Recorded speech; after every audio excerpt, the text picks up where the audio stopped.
بسم اللہ الرحمن الرحیم۔ سورہ آل عمران کی آیت نمبر 92۔ لن تنالوا البر حتی تنفقوا مما تحبون۔ تم ہرگز نیکی کو نہیں پا سکتے جب تک اپنی پسندیدہ چیزوں میں سے اللہ کی راہ میں خرچ نہ کرو۔ اس کا شان نزول آپ تمامی حضرات سماعت فرما لیں کہ اس آیت کے نزول کے بعد صحابہ کرام رضی اللہ عنہم نے اس پر فوراً عمل کرتے ہوئے اپنی سب سے محبوب چیزیں اللہ کی راہ میں پیش کر دیں۔ ان میں سب سے مشہور واقعہ حضرت ابو طلحہ انصاری رضی اللہ تعالی عنہ کا ہے کہ حضرت انس بن مالک رضی اللہ تعالی عنہ روایت کرتے ہیں کہ حضرت ابو طلحہ رضی اللہ تعالی عنہ مدینے میں سب سے زیادہ مالدار انصاری تھے اور ان کا سب سے محبوب مال بیروحہ نامی باغ تھا جو مسجد نبوی کے سامنے واقع تھا۔ رسول اللہ صلی اللہ علیہ وآلہ وسلم بھی کبھی کبھی اس باغ میں تشریف لے جاتے اور اس کا میٹھا پانی نوش فرماتے تھے۔ جب یہ آیت نازل ہوئی لن تنالوا البر حتی تنفقوا مما تحبون، تو حضرت ابو طلحہ رضی اللہ تعالی عنہ بارگاہ رسالت مآب صلی اللہ علیہ وآلہ وسلم میں حاضر ہوئے اور عرض کیا، یا رسول اللہ، اللہ تعالیٰ فرماتا ہے تم ہرگز نیکی کو نہیں پا سکتے جب تک اپنی محبوب چیزوں میں سے کسی چیز کو خرچ نہ کرو، اور میرے نزدیک سب سے محبوب مال یہی بیروحہ کا باغ ہے، لہٰذا میں اسے اللہ کی رضا کے لیے صدقہ کرتا ہوں۔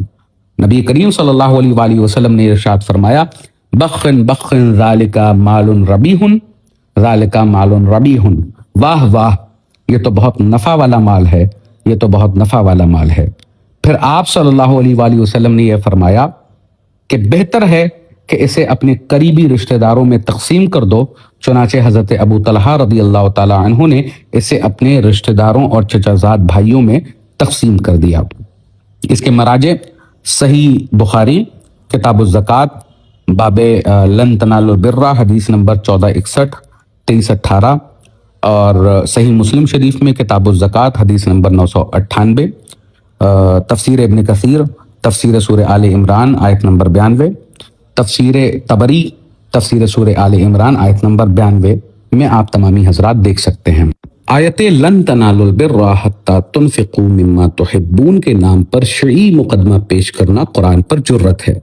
سید شمیم الدین منعمی صاحب نے فرمایا کہ حضرت مولا کائنات کو جب حضرت ابو بکر، پھر حضرت عمر، پھر حضرت عثمان رضی اللہ عنہم کی خلافت کی خبر ملی تو گویا حضرت مولا کائنات مولا علی کرم اللہ تعالی وجہ الکریم نے ہر مرتبہ لن تنالوا البر حتی تنفقوا مما تحبون پر عمل کرتے ہوئے اپنی محبوب چیز یعنی خلافت کو چھوڑ دیا، اور جس جملے پر محفل میں داد دی جا رہی ہو، نعرے بلند ہو رہے ہوں اور تحسین کے ڈونگرے برسائے جا رہے ہوں، وہاں اس پر اعتراض کرنا یا اس کا حوالہ طلب کرنا بے معنی سمجھا جاتا ہے۔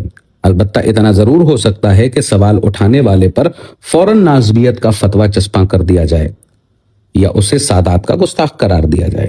پھر بھی میں کہہ رہا ہوں کہ یہ بیان کئی وجوہ سے باطل اور ناقابل قبول ہے۔ سب سے پہلے قرآن کی اس آیت کی تفسیر رسول اللہ صلی اللہ علیہ وآلہ وسلم نے اپنے عمل اور صحابہ کرام کے عمل سے واضح فرما دی۔ صحیح بخاری صحیح مسلم میں حضرت ابو طلحہ انصاری رضی اللہ تعالی عنہ کا واقعہ موجود ہے کہ انہوں نے اپنے محبوب باغ بیروحہ اللہ کی راہ میں صدقہ کیا۔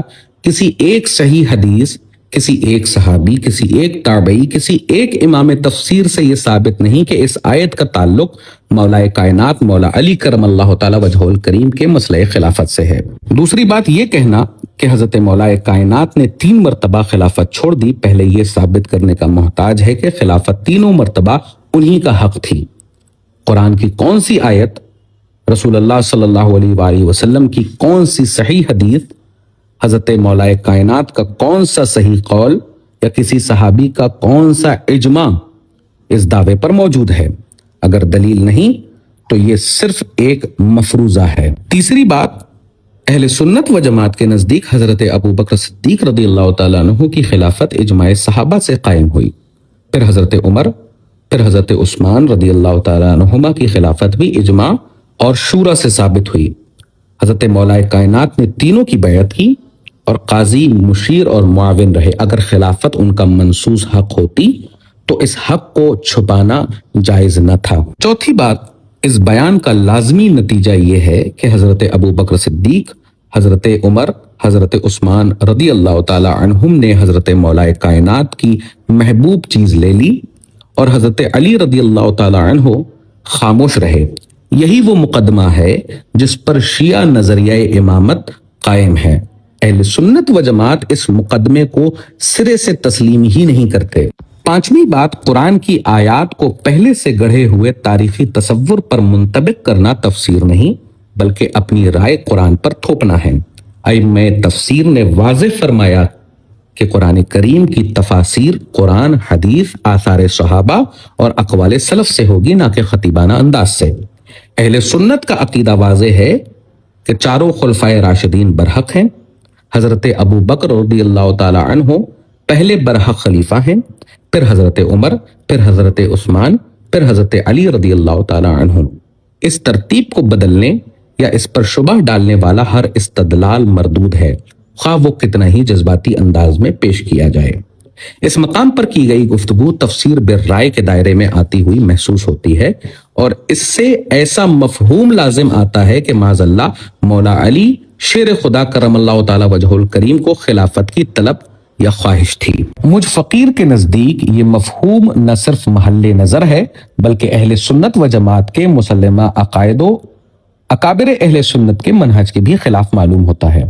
حقیقت یہ ہے کہ خلفائے راشدین رضوان اللہ تعالی علیہم اجمعین میں سے کسی نے بھی خلافت کی طلب یا خواہش کا اظہار نہیں فرمایا۔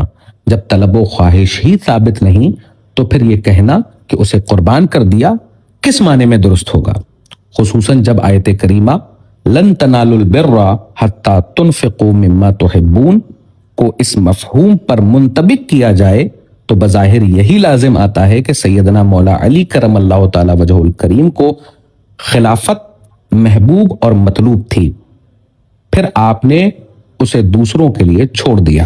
اہل سنت و جماعت کا عقیدہ یہ ہے کہ ترتیب خلافت برحق ہے اور حضرت ابو بکر صدیق، حضرت عمر فاروق، حضرت عثمان غنی اور حضرت علی المرتضی رضی اللہ تعالی عنہم کی خلافت اسی ترتیب کے مطابق حق اور برحق ہے۔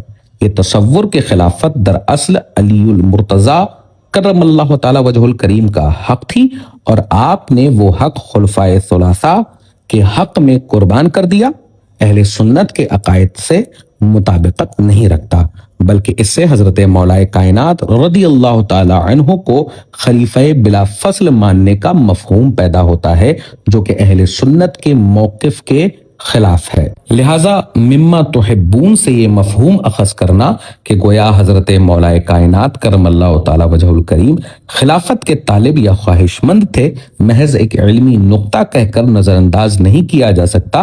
اگر اس نوعیت کی تفسیر معتبر کتب تفسیر یا شروح میں موجود ہے تو از راہ کرم اس کا حوالہ پیش فرما دیا جائے تاکہ اہل علم بھی اس سے استفادہ کر سکیں۔ بصورت دیگر اس تعبیر پر نظر ثانی ہی زیادہ مناسب معلوم ہوتی ہے۔ اب ایک سوال حضرت علامہ سید محمود اشرف صاحب قبلہ صاحب سجادہ خانقاہ حسنیہ سرکار کلاں اور سربراہ اعلیٰ جامع اشرف سے ہے کہ آپ کی جانب سے یہ دوہرا معیار آخر کیوں؟ ایک وقت تھا کہ جب کسی موقع پر حضرت سید محمود اشرف صاحب قبلہ کی سرپرستی میں باقاعدہ ایک اعلامیہ جاری کیا گیا تھا کہ بعض مشکوک افراد سے اہل سنت و جماعت کو ہوشیار رہنا چاہیے، انہیں اسٹیج نہ دیا جائے، ان کی تائید و حمایت نہ کی جائے اور عوام کو ان کے فتنوں سے بچایا جائے۔ اس وقت یہ موقف بڑے زور و شور سے پیش کیا گیا اور اہل سنت کے عوام نے اور خواص نے اس کے اعتماد کے ساتھ قبول بھی کیا۔